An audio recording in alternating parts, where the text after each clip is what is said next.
Hola, muy buenas tardes, buenas noches, ¿qué tal estáis? Espero que muy bien. Hoy el programa número 61 de Dando Guerra. Vamos a estar tratando de unos temas, yo creo que muy interesantes, ¿no? Vamos a estar dando un repaso a los tratamientos más comunes que se están poniendo, sobre todo para evitar que nos engañen y que nos tomen el pelo.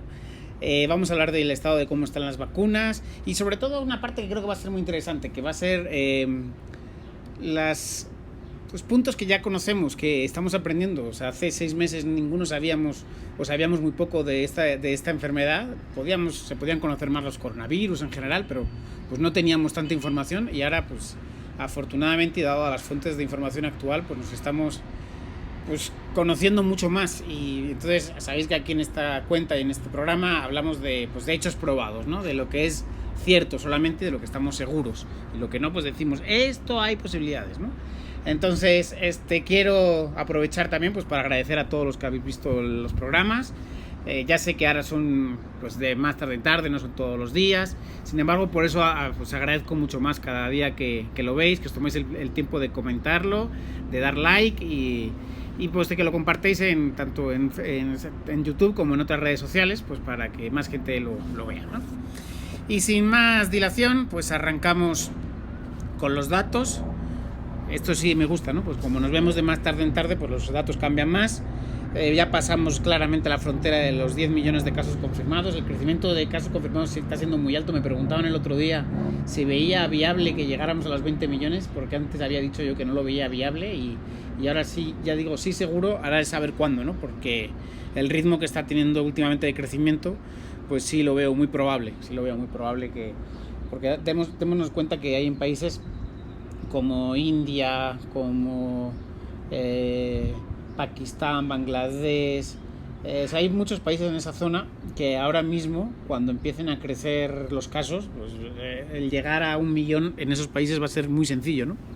Entonces, por muchas medidas que se tomen, yo creo que sí estaremos pues antes o después en los 20 millones de casos, y sobre todo también cuando se igualen y saquen pues más sistemas de test más fiables, ¿no? Que nos permitan también dar más casos que no se estaban dando, pues adjuntarlos ahí.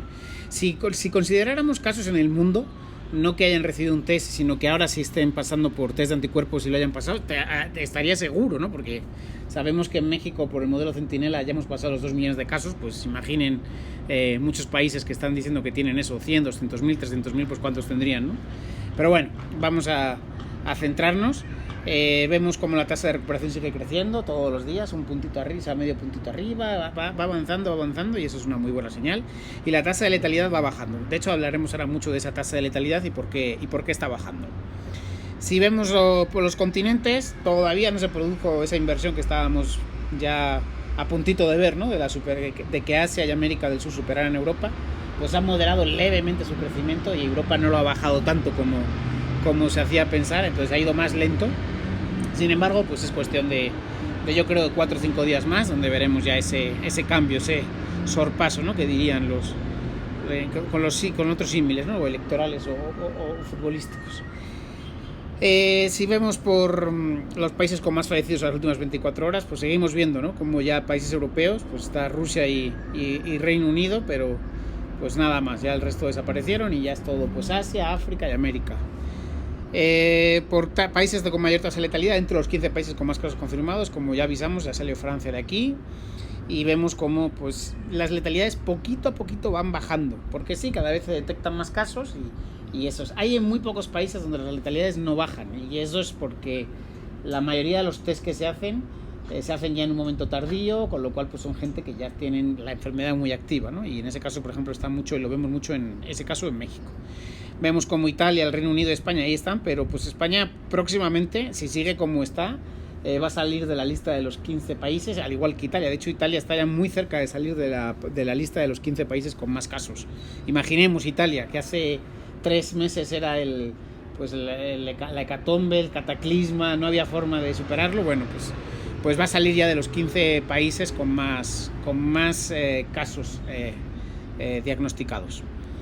Si vemos la evolución en el mundo, pues vemos como pues lejos de acelerarse los casos activos, bueno, dejas de acelerarse, perdón, pues se siguen acelerando, la curva sigue creciendo y los casos activos siguen apareciendo, como vemos mucho más claro en esta gráfica, porque los casos activos se alimentan principalmente de casos nuevos. Y aquí vemos cómo los casos nuevos pues no paran de crecer. Ayer solo bajaron levemente en América del Norte y levemente en Europa, y en el resto de continentes crecieron. Principalmente donde más preocupa, pues en América del Sur y en Asia, que es donde pues esa tasa de crecimiento es más alta. Y la gráfica de mortalidades, que también la tenemos, de fallecimientos en los últimos 14 días, pues aquí el crecimiento es menor, incluso pues casi diríamos que en la última semana prácticamente está estancado, ¿no? Está casi paralelo, y eso es buena señal. Entonces, mientras que crezcan el número de casos pero no crezcan las mortalidades, pues las tasas de letalidades van a bajar y van a ir buscando ese 1,5-2% que es que sería más real, ¿no? Respecto al número de pruebas y respecto a la información que nos van dando, pues por información serológica, y por pues es más real ese entre 1,5 y 2% que ese pues 4,80, ¿no? Que estamos manejando ahora. Y ahí lo vamos a ir viendo. Venga, seguimos avanzando. Si vemos la de los países, vemos como pues Estados Unidos, que es la línea morada, lejos de disminuir, pues también vuelve a crecer. Los datos de esta semana de contagios de Estados Unidos pues han sido muy negativos, especialmente en Florida, algo en Washington, algo en California también un crecimiento muy fuerte, y esto nos hace pensar pues que Estados Unidos no está ni mucho menos cerca de terminar con esta enfermedad, ¿no? Y si quitamos de la gráfica Estados Unidos, pues lo que nos destaca y lo que veo como Irán, que es la línea azul de abajo, la más finita, que ya está a punto de superar a Italia, pues vemos cómo sigue creciendo y creciendo y creciendo y creciendo, y los países, pues muchos ya se están estancando, sobre todo los países europeos, y ahí sigue creciendo. No hemos sustituido aquí algunos países más activos, porque o están incluidos en el gráfico de Latinoamérica, o pues todavía no tenemos datos históricos lo suficientemente interesantes como para ponerlos aquí, pero aquí habrá varios países que van a sustituir a los europeos, que ya pues van careciendo, ¿no? de interés, excepto Reino Unido, que sigue todavía creciendo mucho.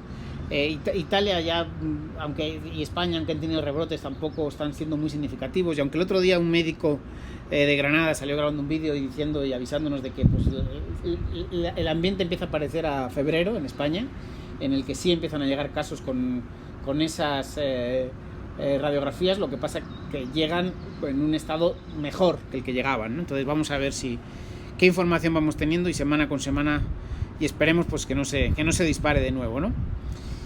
Y precisamente los 15 países que más tienen, pues ahí vemos que siguen significando muchos de los casos, ¿no? Esos 15 países con más casos me dicen que siguen ocupando pues casi el 80% de todos los casos que existen en el mundo, ¿no? Y hace que pues, todavía esté muy concentrada la enfermedad, aunque sí se está esparciendo más en otros países. Eso es importante tenerlo en cuenta. Y nos vamos a América Latina. Vemos cómo pues, Brasil sigue con ese crecimiento, incluso más acelerado en estos últimos 10 días. Y Chile pues dio ese salto, pero se mantiene un poquito por debajo de Perú en ese crecimiento. Y el que preocupa mucho y el que sube mucho o sigue subiendo mucho es Colombia, ¿no? Que está subiendo más de la media de sus países de su entorno, ¿no? Y ahí están en ese rápido y fuerte crecimiento. Y ya por último nos vamos a México. A ver, que tengo que tener el dato de México por aquí. Aquí tengo México. Vemos cómo, pues sí, parece que ya está a puntito, muy cercano a superar los casos activos los casos curados a los casos activos en México, y parece que poquito a poquito vemos cómo se está acercando a esa sensación de que parece que ya llegaremos a ese primer hito donde a partir de ahí en 30 días, si se hacen las cosas bien, se empezaría a disminuir. Pero claro, si sacamos el número de incrementos, pues no vemos esa pretendida descenso, ¿no? De los incrementos. Recordemos que este lunes el semáforo naranja se empezó en Ciudad de México, el Estado de México sigue en semáforo rojo, con lo cual vemos que pues, estos gráficos no acompañarían. Sí es verdad que el dato de ocupación hospitalaria está bajando, el de las UCIs está bajando, y eso hace que permita que nos mantengamos en naranja al menos esta semana, pero veremos si se repiten los datos de ayer y antes de ayer, 3-4 días más, probablemente pues veríamos si volvemos a pasar a semáforo rojo, ¿no? Y ahí lo estaremos viendo. Bueno, y hasta aquí la información que os quería compartir a nivel gráfico. Os quiero aprovechar para enseñaros el estado de las vacunas. De vez en cuando pues os paso actualizaciones y os voy a enseñar este gráfico, así como más sencillito, y vemos cómo están evolucionando las vacunas. Recordamos que ahora mismo hay 125 estudios de vacunas distintas. 125, esto jamás en ningún momento de la historia ha pasado esto, o sea, sí es un momento único, pues fruto de la tecnología, fruto de la globalización, fruto de mil cosas. Y sobre todo de los datos compartidos, que hay muchas de estas vacunas que se están haciendo, por no decir la gran mayoría, basándose en lo que se va conociendo y que es compartido por todos, ¿no? Bueno, en este sentido vemos que en fase de aprobación ahora mismo hay una vacuna que está en pruebas en uso limitado, o sea, se va a aprobar para uso limitado. Esa sería el mayor candidato, el tema que no sería la más fácil de extrapolar a toda la población o a poblaciones grandes, ¿no? Pero bueno, en la fase 3 hay 3 vacunas que están muy avanzadas y que están a punto de pasar a esa fase final de aprobación. 2 de ellas sí serían muy multiplicables al público en general. Y en la fase 8, o sea, en la fase 2, perdón, hay 8 vacunas, y una de ellas es la que se ha saltado la fase 3 y la fase de aprobación, y se está haciendo la prueba en el ejército chino. O sea, el ejército chino está haciendo una prueba de esa vacuna en sus se me fue la palabra, iba a decir ciudadanos, no, pero no son los ciudadanos, bueno, son los miembros del ejército chino, en una serie de miembros, no en todos, se está haciendo la prueba, y sería pues como la primera prueba que no ha pasado por fase 3, que ha ido directamente a una fase de testeo ya final, esa fase de aprobación, y que ahí veríamos también si se incorpora a ese gráfico ya en una fase final de aprobación. Así que muy interesante pues para verlo. Pero sobre todo quiero hablar de los tratamientos, ¿no? Existen ahora mismo 3 tratamientos fundamentales y luego otra combinación de tratamientos que están en pruebas, ¿no? El primer tratamiento que está más avanzado y el que más se ha aprobado, que es la dexametasona, ese tratamiento es el que mejor funciona, pero solo se utiliza para tratamientos de hospitalizados graves. Sí está limitando el uso, o sea, y sobre todo recuperando mucha gente que ya estaba siendo intubada y que parecía que iba a ir por mal camino, y gracias a este tratamiento, que además es muy barato, se están recuperando de esa situación. Luego el famoso, que ya he visto de todo, ¿no? El Remdesivir, que es de los laboratorios Gilead. Realmente no sé la expectación. Yo he hablado con muchos médicos y médicos que están en ensayos clínicos sobre este medicamento, y me dicen que lejos de ser pues una evidencia muy pobre, ¿no?, de funcionamiento, sí se ha visto que su mayor funcionamiento es que reduce levemente la gravedad de la enfermedad y reduce, eso sí, los tiempos de estancia hospitalaria. Entre 2 y 3 días reduce los tiempos de estancia hospitalaria. Esa es su mayor posibilidad. En un medicamento que está valorado el tratamiento entre 2.000 y 2.500 euros, pues la verdad que es muy limitado. Pero es que además os voy a compartir este gráfico. El Remdesivir, o sea, esto es lo que necesita un medicamento para recibir aprobación y sobre todo para que esté como un tratamiento de vanguardia, ¿no?, aceptado por toda la comunidad científica. Bueno, esto sería, por así decir, todo lo que tiene que pasar. ¿Sabéis dónde está el Remdesivir? Está entre el punto 3 y el punto 4. O sea, está entre estudios de serie de casos y descriptivos y empezando los estudios de casos y controles. Entonces, a todos esos médicos que están recomendándolo sin haber leído toda la documentación científica que está fluyendo, yo me he molestado en leerla, y estadísticamente pues no tiene tampoco demasiado valor. Pero lo más importante es que he hablado con médicos que están dirigiendo estudios clínicos, empezando a dirigir estudios clínicos sobre esta información del Remdesivir, y me están diciendo, pues sí, hay una ligera mejora, pero no es la panacea. Y algunos lo están hablando como si fuera la panacea. Ahí está, aviso a todos, ahí lo tenéis, para que cuando se hablen de Remdesivir sepáis de qué va. Además es importante que tengamos en cuenta que este medicamento es privado, no lo puede hacer un país a menos que el laboratorio le dé permiso, está bajo patente y por eso tiene el coste que tiene, y es un grandísimo negocio, principalmente para su laboratorio, y entenderíamos que su funcionalidad puede ser buena en países europeos o países que su sistema social se permita o se pueda permitir el uso de esta medicina para reducir la estancia, porque el coste de la estancia es superior, ¿no? Entonces ahí juntas, reduzco la estancia y reduzco el coste hospitalario, pues sí, me puedo utilizarlo, pero la verdad que no tiene tanto valor. Otro tratamiento que es la HCQ, la hidrocloriquina, que era con el lopinavir y el ritonavir. Ya se ha demostrado que no es eficaz. O sea, por mucho que nos digan, por mucho que nos comenten, por mucho que nos digan, ese tratamiento no es eficaz. Entonces, siguen insistiendo porque siguen queriéndolo vender, pero es el de los tratamientos que hay los menos eficaces. Y luego ya diría ese cuarto tratamiento, que son las cosas que están experimentales, ¿no? El tocilizumab, la calcicina, el plasma, el MAP neutralizante, todas están ahora mismo en pruebas. No hay estudios reales que nos digan si esto funciona, esto no funciona. O sea, si en esta columna en esta gráfica que veíamos aquí, si hablábamos que el remdesivir está entre el 3 y el 4, muchos de estos están entre el segundo y el tercero. Entonces todavía estamos muy lejos de decir que esto ya está quitado, que esto ya está arreglado, ¿no? Entonces tengámoslo en cuenta a la hora de hablar de los tratamientos que sí existen, que sí se están viendo y que se está trabajando. Y en ese sentido, pues es uno de los hechos probados, ¿no? Que tenemos, que hay tratamientos que funcionan muy bien, y el único que está probado a nivel internacional y por toda la comunidad científica es la dexametasona, y solo y exclusivamente para las opciones de supervivencia de enfermos graves. Ventajas: medicamento muy conocido, medicamento muy barato y medicamento que está en todo el mundo y se encuentra en todo el mundo, ¿va? O ese o sus derivados o variables, con lo cual pues es una buena opción. ¿Qué más conocemos seguro de esta enfermedad, de este virus, ¿no? Sabemos que su mortalidad no es muy alta, excepto cuando se asocia a otras comorbilidades. Ya sabemos, hipertensión, diabetes, enfermedades respiratorias obstructivas. O sea, tenemos una gran variedad, pero ya sabemos y también hemos encontrado que hay ciertos componentes genéticos que ya se están encontrando, y el tema sanguíneo sí se ha encontrado ya en los estudios, no de forma vayamos a decir esto como pues no tiene riesgo, pero depende del tipo sanguíneo, tiene más o menos riesgo, y se ha demostrado que el tipo 0 o el tipo O, depende, de algunos países lo dicen de una forma o de otra, es el que menos riesgo tienen. ¿Alguno de ustedes es tipo 0, tipo O?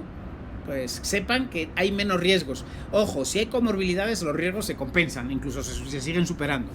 Pero los A son los más propensos a la enfermedad y sobre todo a ir a síntomas más graves, y el tipo 0, tipo O es más propenso no a no contraerla, pero sí a pasarla de una forma asintomática o presintomática, ¿vale? Entonces es interesante que la tengamos en cuenta. ¿Qué más cosas hemos encontrado? Ya es un virus que se le va conociendo muy bien, sabemos identificarlo bien, ya los test son mucho más eficientes, funcionan mejor. Todo esto nos está haciendo que permitamos encontrar hacia dónde funciona y hacia dónde va, ¿vale? Otra cosa que también es muy interesante, hemos encontrado la dinámica de la enfermedad. Ya sabemos cómo se contagia, ya sabemos que la principal forma de contagio es de persona a persona, con lo cual sabemos que si tenemos mascarillas y medidas higiénicas estamos con un nivel de protección muy alto. Ya sabemos que tocando superficies es menor, pero existe riesgo. Ya sabemos que el riesgo de las gotas, ya sabemos que el principal vector de contagio son los asintomáticos, porque se siguen moviendo, porque están todavía, y porque además se ha demostrado que su carga viral es la misma, con lo cual se está viendo que es uno de los principales vectores de contagio, esos asintomáticos. Entonces, como vemos, estamos conociendo cada vez más cosas de este virus, ¿no? Y cómo funciona, ¿no? Y sobre todo, lo que estamos conociendo es cómo el mundo, si se une y busca soluciones, hemos visto cómo la comunidad científica está funcionando muy bien la información. Y evidentemente aquí alguien se va a hacer de oro con la vacuna y con los tratamientos. Hay gente que está haciéndose millones, bueno, con las mascarillas, con todo. Pero creo que sí estamos viendo que una comunidad científica internacional sí está contribuyendo a que se acelere mucho esto y a que seamos mucho más rápido. Y por último, como corolario final a esto de todo lo que sabemos, es que el virus está y se va a quedar y no va a salir mañana corriendo. Pero el conocimiento del mismo nos va a hacer que sí podamos enfrentarnos a él. Por último, leí anteayer, no, el viernes, el sábado leí, sí, anteayer, no, el sábado, hoy es miércoles, ya no sé ni cuándo llevo. El sábado leí un estudio muy interesante y he estado buscando fuentes de contraste y he encontrado poquitas, pero sí he encontrado. Este tipo de enfermedad está ayudando mucho más a conocer cómo es nuestro sistema inmune. O sea, pensábamos que nos lo conocíamos todo y para nada. El otro día un médico vasco que está dirigiendo varios estudios decía, la llegada del coronavirus está impulsando el estudio del sistema inmunológico 10 años adelante. O sea, en 6 meses se ha avanzado 10 años en estudio del tema inmunológico. Y en este estudio hablaban claramente de unas células que se llaman las células T, basadas en las células D4 Plus CD4 Plus y CD8 Plus. Estas células permiten distintas cosas. Es una fase temprana de la inmunidad. No son los famosos anticuerpos que ya sabemos, pero permite y parece que son los que están haciendo que muchas personas sean asintomáticas o preasintomáticas.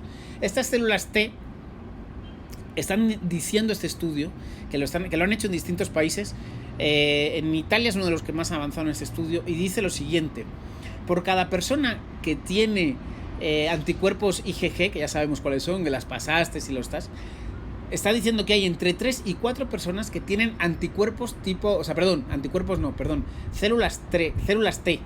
Estas células T permitirían una especie de inmunidad de rebaño antes de lo que estábamos pensando.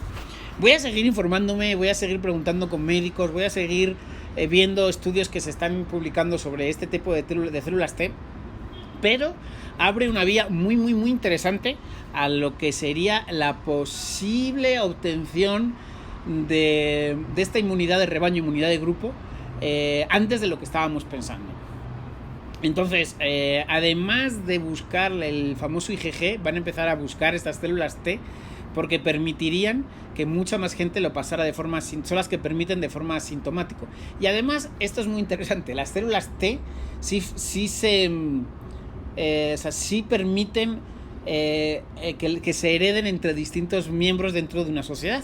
O sea, por forma genética y por forma de aprendizaje, ¿no?, de la respuesta inmunológica.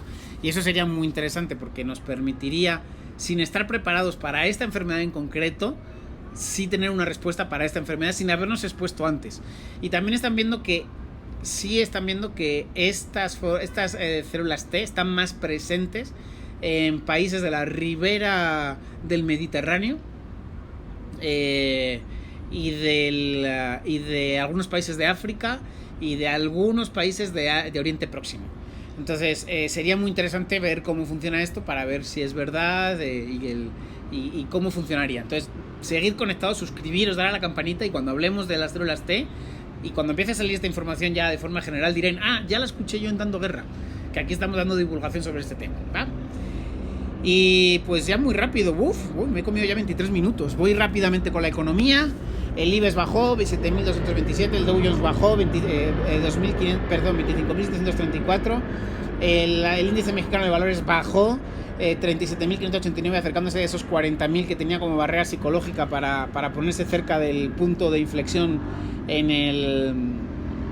antes de la crisis. El barril de Brent fue un poquito para arriba, 41,18, buena señal de la posible recuperación, sobre todo industrial. El euro se fortaleció levemente respecto al peso, hace falta 25,57 pesos para un euro, 22,70 pesos para un dólar. El dólar recuperó un poquito de terreno respecto al euro y hace falta 1,126 dólares para cambiar por un euro.